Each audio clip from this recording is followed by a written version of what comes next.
Good morning students. आज हम जो पेपर पढ़ने वाले हैं वो पेपर है प्रमुख राज व्यवस्था। बीए द्वितीय वर्ष के विद्यार्थियों के लिए आज हम प्रथम प्रश्न पत्र शुरू कर रहे हैं और आपकी जो किताब है उसका नाम है प्रमुख राज व्यवस्थाएं। और एक पेपर और भी है द्वितीय प्रश्न पत्र, वो है भारतीय राज व्यवस्था। तो ये जो पेपर है आपका ये थोड़ा कठिन पड़ता है, इसलिए सबसे पहले अपन इसी को ले रहे हैं और इसका क्या नाम है प्रमुख राज व्यवस्था। इस प्रश्न पत्र की शुरुआत करने से पहले हमें यह मालूम होना चाहिए कि संविधान क्या है, क्योंकि जो द्वितीय प्रश्न पत्र है उसमें भी आपको भारतीय राज व्यवस्था के बारे में पढ़ना है, जो संविधान भारतीय संविधान से प्रेरित है। भारत का राष्ट्रीय आंदोलन, प्रजामंडल आंदोलन, इसके अलावा भारत के संविधान का विकास किस प्रकार से हुआ, 1857 की क्रांति, प्रजामंडल आंदोलन, इन सब का अध्ययन करना है। लेकिन उसमें भी आपको क्या पढ़ना पड़ेगा, संविधान के बारे में पढ़ना पड़ेगा। तो इसलिए संविधान क्या होता है इसके बारे में आपको मालूम होना चाहिए कि संविधान क्या है। तो आज हम बात कर रहे हैं संविधान क्या है। सामान्य रूप में अगर अपन देखें तो हर देश का अपना एक संविधान होता है और संविधान ऐसे वैधानिक नियमों का समूह होता है जिसके द्वारा उस देश की शासन व्यवस्था को चलाया जाता है। हर देश का अपना एक संविधान होता है, चाहे सैनिक तानाशाही वाला देश हो या लोकतांत्रिक देश हो, सबके अपने अपने संविधान होते हैं।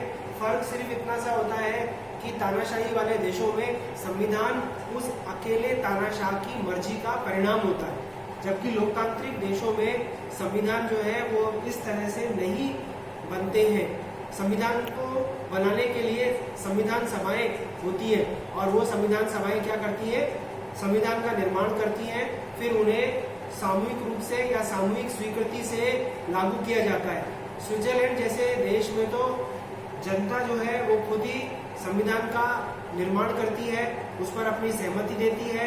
संविधान में कोई संशोधन करना हो तो जनमत संग्रह के माध्यम से संविधान में संशोधन की पुष्टि करती है वो। तो आज हम पढ़ रहे हैं कि संविधान क्या है, और मैंने आपसे क्या कहा कि संविधान वैधानिक नियमों का और ऐसे वैधानिक नियमों और ऐसे सिद्धांतों का समूह है जिसके द्वारा उस देश की शासन व्यवस्था को चलाया जाता है।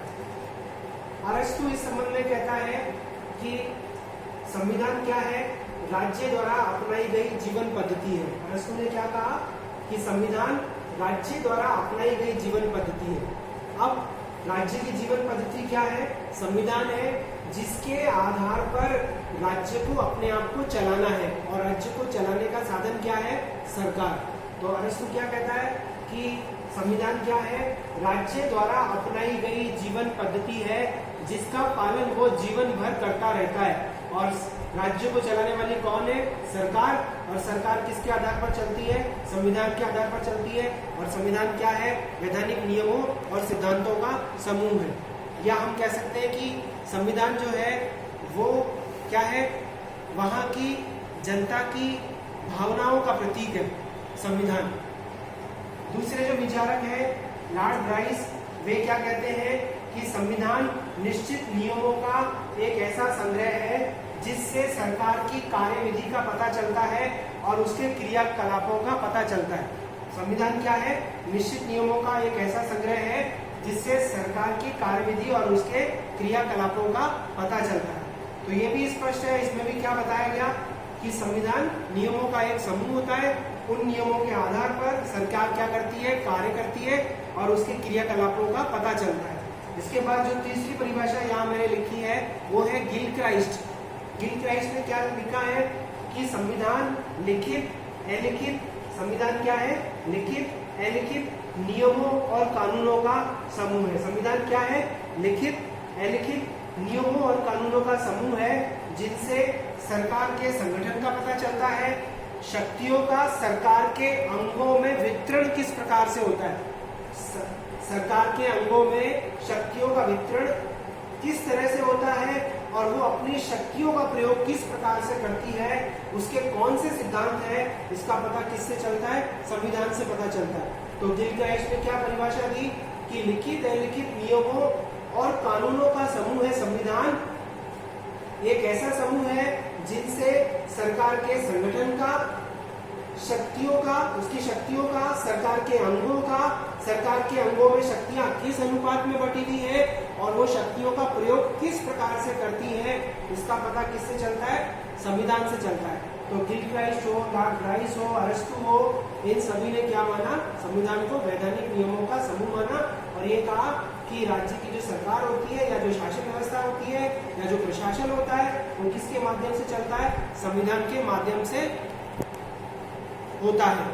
तो संविधान क्या है ये आपने समझ लिया होगा। अब हम देखेंगे संविधानों का वर्गीकरण।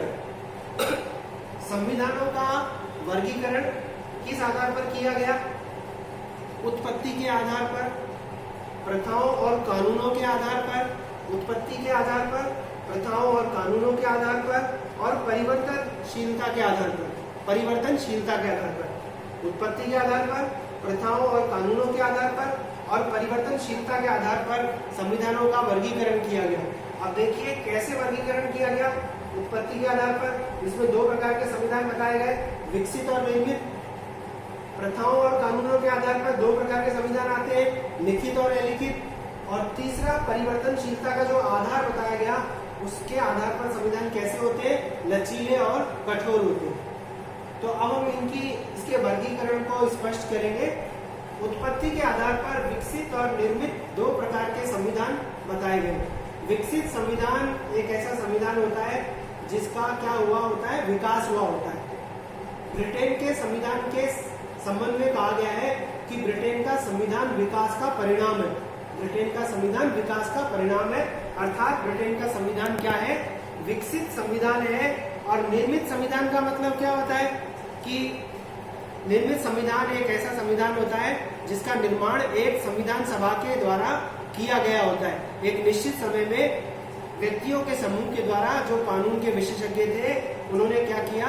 एक संविधान का निर्माण किया। जैसे भारत के संविधान का निर्माण एक संविधान सभा ने किया था और इसको बनने में 2 वर्ष 11 मास और 18 दिन का समय लगा था। और बाद में इस संविधान की प्रस्तावना में स्पष्ट रूप से लिखा हुआ था कि हम भारत के लोग जो है वो इसे क्या करते हैं? आत्मार्पित और अंगीकृत करते हैं। मतलब संविधान सभा में इसको बनाया गया और जो इसकी प्रस्तावना बनाई गई उसमें समस्त नागरिकों के लिए स्पष्ट रूप से लिखा गया कि लोकतांत्रिक ढंग से बनाए गए इस संविधान को भारत के सभी नागरिक स्वीकार करते हैं। तो इसका मतलब भारत का संविधान क्या हो गया? निर्मित संविधान हो गया। ब्रिटेन का संविधान किस श्रेणी में रखा जा रहा है? विकसित श्रेणी में रखा जा रहा है। ब्रिटेन का संविधान विकसित श्रेणी में रखा जा रहा है। तो विकास का परिणाम है, जैसे हम बहुत सारे वहां पर उदाहरण है जो ये आपको बताएंगे कि ब्रिटेन का संविधान विकास का परिणाम है। अगर इंग्लैंड की हम बात करें तो मंत्रिमंडलात्मक पद्धति जो है वो हमें विकास के परिणाम के रूप में दिखाई देती है। जैसे क्यूरिया रेजिस एक संस्था हुआ करती थी वहां पर, जिससे राजा परामर्श किया करता था। प्रीवी काउंसिल एक परिषद हुआ करती थी, मंत्रियों की परिषद हुआ करती थी प्रीवी काउंसिल। उससे राजा क्या किया करता था? परामर्श करने का काम करता था। फिर उसके बाद में एक और संस्था आई जिसको नाम दिया गया कबाल, जिसमें कि मंत्रियों के नामों के पहले अक्षर से CABAL, मंत्रियों के नामों के पहले अक्षर से इस नाम को बनाया गया, जिसको क्या कहा गया? कबाल। फिर कबाल के बाद में क्या बताया गया? कैबिनेट। कैबिन मतलब मंत्रियों की बैठक एक छोटे से कमरे में होती है, जिसको नाम दिया गया कैबिन, और उससे क्या नाम आया? कैबिनेट। तो राजा जो है, अगर इंग्लैंड की हम बात करें तो इंग्लैंड में राजतंत्रात्मक व्यवस्था हुआ करती थी। संसदीय व्यवस्था में जो संसद 1295 में आदर्श संसद का गठन किया गया, तो प्रारंभ में क्या होता था कि निम्न सदन के पास में शक्तियां नहीं हुआ करती थी, उच्च सदन लॉर्ड सभा के पास शक्तियां हुआ करती थी। लेकिन 1911 और 1949 के अधिनियमों के माध्यम से लोक सदन के पास में शक्तियां आ गई। लॉर्ड सभा की शक्तियों को लोक सदन को हस्तांतरित कर दिया गया था। तो विकास का परिणाम है संसदीय व्यवस्था भी वहां पर, मंत्रिमंडलात्मक व्यवस्था भी वहां पर विकास का परिणाम है। निर्मित का मैंने आपको उदाहरण दिया। इंग्लैंड का जब हम संविधान पढ़ेंगे अधिक अच्छे रूप में हम स्पष्ट कर सकेंगे कि ब्रिटेन का संविधान विकसित संविधानों की श्रेणी में क्यों आता है। फिर दूसरा है प्रथाओं और कानूनों के आधार पर संविधान बताए गए लिखित और अलिखित।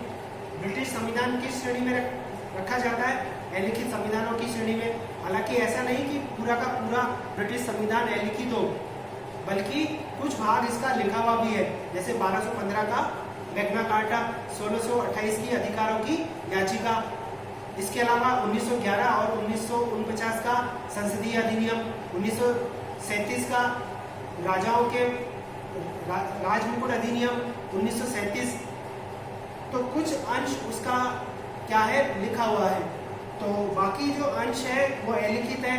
और अलिखित किस रूप में कि ब्रिटिश संविधान परंपराओं पर आधारित है और परंपराएं लिखी भी नहीं है, और इसी कारण से वहाँ का जो संविधान है वो अलिखित है। जब हम ब्रिटिश संविधान का अध्ययन करेंगे तो और इसको स्पष्ट करेंगे, लेकिन आपको इस आधार पर आपको पता होना चाहिए कि संविधानों की कौन सी दो श्रेणियां हैं, एक लिखित है और एक अलिखित है। अलिखित होने का मतलब ये भी है कि कागज के पन्नों के ऊपर वो लिखा हुआ नहीं होना चाहिए, लेकिन अगर अपन यूं दूसरे रूप में देखें तो ब्रिटिश जनता के हृदय पटल पर ब्रिटेन का संविधान लिखा हुआ है, ना कि कागज के पन्नों पर। लिखित संविधान एक कागज के ऊपर लिखा हुआ होता है या एक प्रपत्र के ऊपर लिखा हुआ होता है। एक जैसे भारत के संविधान को अगर अपन देखें तो हम क्या देखते हैं, पुस्तक के रूप में भारत के संविधान को प्राप्त कर सकते हैं और उसका अध्ययन कर सकते हैं। इस रूप में ब्रिटेन का संविधान जो है वो मौजूद नहीं है, लेकिन लोगों के मन मस्तिष्क और हृदय पटल पर ब्रिटेन का संविधान क्या है, लिखा हुआ है। तो प्रथाओं और कानूनों के आधार पर संविधानों की दो श्रेणियां बताई गई, लिखित और अलिखित। अब तीसरा आधार है संविधानों के वर्गीकरण का। परिवर्तनशीलता के आधार पर संविधान बताए गए लचीले और कठोर।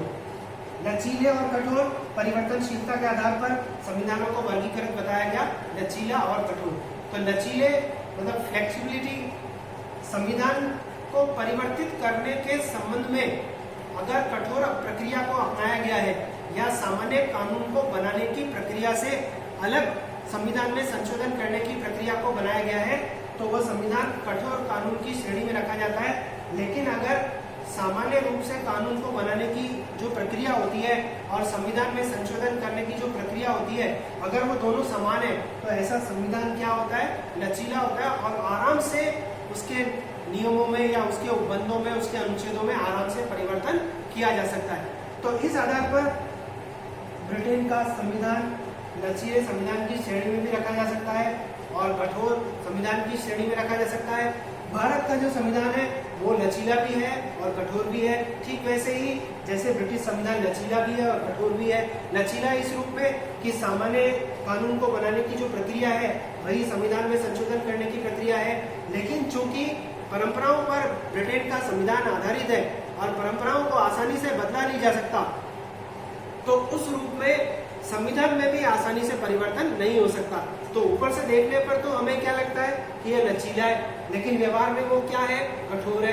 भारत में भी हम ये पाते हैं कि कुछ उपबंध ऐसे हैं हमारे संविधान में जिनमें कि सामान्य कानून को बनाने की प्रक्रिया के आधार पर ही संशोधन होता है और कुछ उपबंध ऐसे हैं जिनमें परिवर्तन करने के लिए कम से कम आधे राज्यों के विधान मंडलों की अनुमति लेने के साथ साथ संसद के दोनों सदनों के विशेष बहुमत के द्वारा क्या होता है, संशोधन होता है। तो लिखित और कठोर परिवर्तनशीलता के आधार पर दो प्रकार से वर्गीकृत हम मान सकते हैं।